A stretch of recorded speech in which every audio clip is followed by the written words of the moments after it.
You people are so lucky that I didn't get to do a review of this film when it first came out because you would have been sick of me.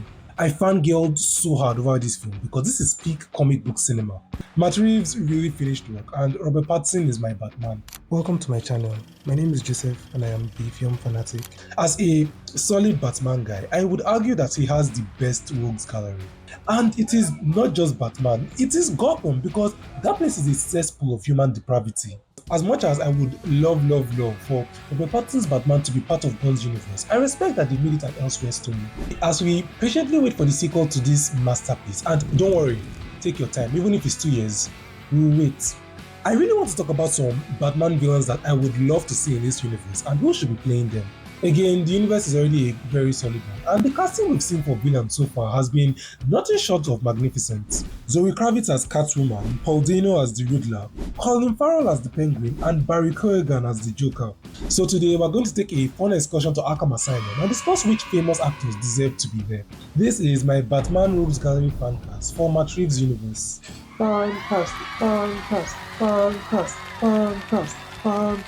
Harley Quinn. Of course, I am going to start with a fan favorite and one of DC's most popular and best written anti-heroes. But here's the thing with this character that doesn't sit well to me. A lot of people forget that she actually started as a villain. I know she's now officially part of Batman's ever-expanding clan of people that should go to therapy. But she has also done many deplorable and diabolical things after leaving the Joker. And I really want them to explore her villainous side because that is what made her interesting in the first place. She is playful but very manipulative and clever. I mean, she is a doctor in psychology. She is almost as unhinged as the Joker. She is not his first sidekick, but she is the first to survive him, and that means something. And as a pro gymnast, she is incredibly agile. This is a physical role, so the first thing that came to mind was Chloe Grace. But I noticed a lot of online noise for Dakota Fanning, and that's actually very good casting. But my top choice for Harley remains the person that should have played her before Margot Robbie, and that is Emma Roberts. Scarecrow, another doctor. You would think they're sending a message about intelligent people. But yeah, this nigga was crazy. He was fired for running unethical experiments on his students, so he just stopped that and started running unethical experiments on random people. He is arrogantly intellectual, obsessive, and sadistic, so you just know the kind of lecturer he was. He is a very skilled chemist and master of biochemical warfare. His fear toxins are a staple in the DC universe, and his mastery and understanding of fear has even led him to become a Yellow Lantern. If you know you don't have strong mind, run away from this guy. If I want to be lazy, I would suggest Ramsey Bolton as Dr. Crane. He will deliver. I also saw this guy online. He was in the new Suicide Squad, and I'm not sure if that's a good thing or a bad thing, but he gives major Scarecrow vibes. But my top pick is Nicholas Brown. I mean, just watch Succession. He is a phenomenal actor, and I genuinely believe that he will bring something unique in playing Scarecrow. Mr. Freeze, a lot of ice bombs coming. Another PhD holder. Surprise, surprise. First of all, forget Arkham. I want to see these people's LinkedIn. This is the only person on this list that I can comfortably describe as a tragic villain. He is a cold-hearted, cryogenic scientist that struggles to save his wife from a rare debilitating blood disease. So he weaponizes his life's work and goes into a life of crime because these bills are not going to pay themselves. Batman villains have a very intimate and very psychological relationship with him, and Matt Reeves explored that very well with Catwoman and the Riddler. I swear I would love to see him do it with Mr. Freeze. He is very frigid to everyone except his wife Nora, so ideally I want him to be played by a lover boy. I do not care who is rumored to play him, but I first considered Sebastian Stan. Then I considered Riz Ahmed, especially after seeing The Sound of Metal, because you remember I said lover boy. But if Marvel will let him, this should definitely go to Paul Bettany. Two-Face. Aside from the Penguin, this is also another very interesting political villain in Gotham. He is a very good manipulator and strategist. He is two-faced, literally and metaphorically. He is the last person you want to trust with anything, and for some reason that makes him a very good politician. He was nicknamed the White Knight because a lot of people saw him as Gotham's hope for a better future. He has an unsettling ability to easily make people trust him, despite the fact that his name literally warns you about the kind of person he is, and he finds it easy to amass crowds or goons to push his agenda. The actor filling these shoes should be very charismatic and very charming, someone that people would see and easily like. It will really help if the guy is pretty as well. I first considered Jake Gyllenhaal, but I was like, no, I can do better. I am not a fan of changing the race, but if an actor fits the bill, I would definitely consider them, and Steven Yeun really does. He is so personable and charismatic. Two-faced traits. But in the end, I think I'm going to go with Ben Barnes. Bane. A lot of people do not realize how scary Bane is. You cannot be that strong and that smart at the same time. He is one of the few villains that have dealt a serious blow to Batman. It is not Bane's to break the bat. He is a tactical genius and a field commander that knows the power of reading and speaks multiple languages. Watch my video on this. This is one of the best leaders in DC. Now, let's face his physicality. Anyone fighting Bane should just make sure he doesn't grab you. He is unbelievably strong before Venom and is a master of several forms of martial arts. I swear, Batman doesn't like to see this guy coming in any universe. As scary as Batman villains are, Bane stands out. He is the second scariest person on this list, and don't worry, you will see my scariest. I need a wrestler to play this guy. Batista is the first name that came to mind. They could easily CGI his body to look bigger when he's on Venom, and it will still look very good. In case they don't want to go the CGI route, and Batista has been saying that he has been avoiding these kinds of role, I really think they should consider The Mountain. I am not going to try and pronounce that name. But that is still my second choice. My top pick to play Bane is Laz Alonso. I'm not changing the race of the character. Well, firstly, Bane is from Santa Prisca, which is fictional. But yeah, it's like South America, then Cuba and the Dominican Republics. People from there have this skin tone.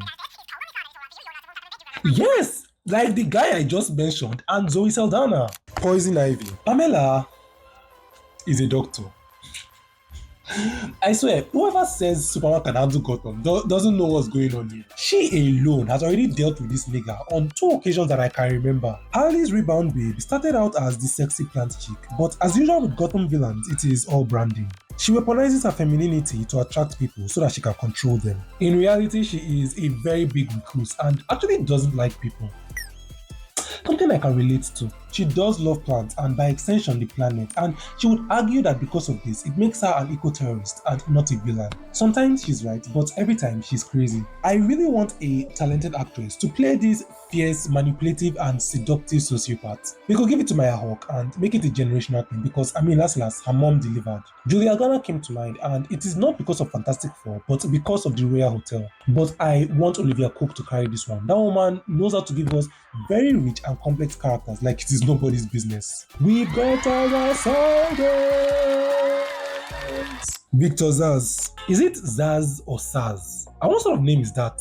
A serial killer that really thought he was going to be the next Joker. But here's the difference. The Joker is an anarchist, meaning he loves chaos and loves inducing it. However, Zsasz is a nihilist, meaning that he believes everything, including life, has no meaning. So he now feels it is his personal responsibility to liberate people from it. And of course, he has to acknowledge his kills, so he marks his body. Do you think him and Killmonger will be friends? If they don't try to kill each other. This is someone that should honestly just rot in Arkham, but Batman is probably checking to see if he can join the Bat family first. Hate me all you want, but I will suggest Lakeith Stanfield. I saw Joe Cole online and it was giving. I don't know why I've not started Peaky Blinders yet. My top pick is Caleb Landry Jones. White boy crazy. Professor Pig. This is the scariest person on this list. Every time I see this asshole, it's like, what in the human centipede is going on? Last, he was one of my best parts of the Arkham Knight game. Thankfully, he is not a real professor or doctor, but he is a trained surgeon that believes it is his holy mission to fix the flaws of humanity. He kidnaps people, mutilates them, and then turns them into his doll-like slaves. Can you imagine the terror, waking up in a dark room, heavily bound, to see someone like this staring directly at you? He is literally one of Gotham's worst, wrapped in theatrics and intelligence-induced madness. The Gotham special. If Marvel will allow, Vincent D'Onofrio should really go for it. If they want someone prettier that they can give the Colin Farrell treatment, Matt Smith. But after 10 Cloverfield Lane, I can tell you for free that no one is doing this role better than John Goodman. Ra's al Ghul. Or is it Ra's al Ghul? The Demon's Head. I'm sorry, but I recently found out that in a story, this guy possessed his daughter to sleep with Batman. My God, they should lock these people in Arkham and throw away the key.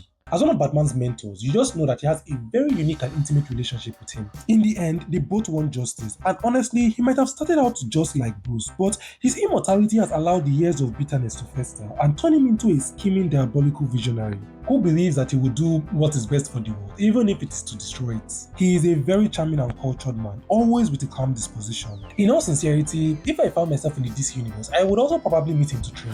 He's like a sage, philosopher, warrior, and magician all wrapped wrapped up in one. Antonio Banderas would give us a very interesting depiction of this guy. I fell in love with Ian McShane in Hercules before John Wick, and the fact is he's also a very solid consideration. But the obvious choice is Javier Bardem. Talia al Ghul, Daddy's little girl, and this is real answer to Black Widow.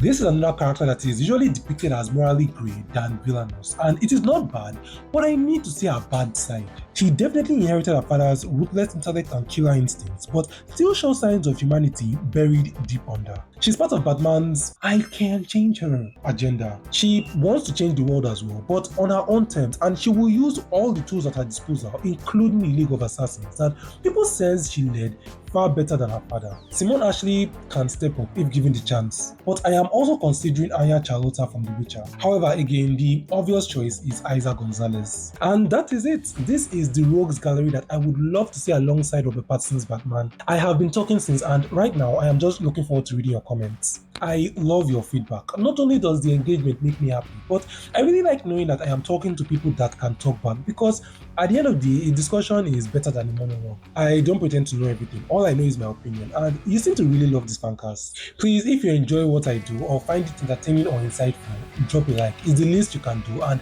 all you have to do to show your support and help me grow my channel. Check out the description box for all my short stories on Medium. These are character-driven stories that draw deeply from Nigerian lore and mythology. I am a proud Nigerian. Feel free to check out my channel for my weekly content, including some of the other fan casts. Smash that subscribe button if you're new, and you will definitely see me soon.